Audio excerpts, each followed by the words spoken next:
தனது காதலியை காட்டிக் கொடுக்காமல் தற்கொலைக்கு முயன்றதாக கூறி வந்துள்ளார். ஆனால் ஜெயசூர்யாவின் செல்போனை சோதனை செய்தபோது தேநீரில் எலி பேஸ்ட் கலந்துள்ளேன் என ரம்யாவின் வாட்ஸ்அப் உரையாடலை கேட்டு மனமுடைந்த அவரது பெற்றோர் காவல் நிலையத்தில் புகார் அளித்தனர்.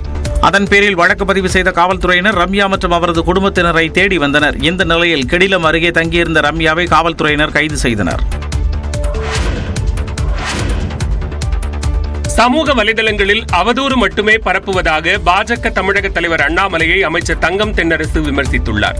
கடந்த 4 ஆண்டுகளில் தமிழ்நாடு அரசு வாங்கிய கடனில் தங்களது கமிஷன் எவ்வளவு என திமுக அரசுக்கு பாஜக மாநில தலைவர் அண்ணாமலை கேள்வி எழுப்பியிருந்தார். இதற்கு பதிலளித்து நிதியமைச்சர் தங்கம் தென்னரசு 2014ஆம் ஆண்டு இந்தியாவின் கடன் 55,17,000 கோடி ரூபாயாக இருந்த நிலையில் தற்போது 181,74,000 கோடி ரூபாயாக அதிகரித்துள்ளது என்றும், அப்படி என்றால் நீங்கள் எல்லாம் கூடியடித்த கமிஷன் எவ்வளவு என்று கேட்கலாமா என அண்ணாமலை கேட்டிருந்தார். மேலும் முதலமைச்சர் மு க ஸ்டாலின் ஆட்சியில் தமிழ்நாடு அடைந்திருக்கும் வளர்ச்சியை மத்திய அரசின் பொருளாதார அறிக்கை பாராட்டியிருக்கும் நிலையில்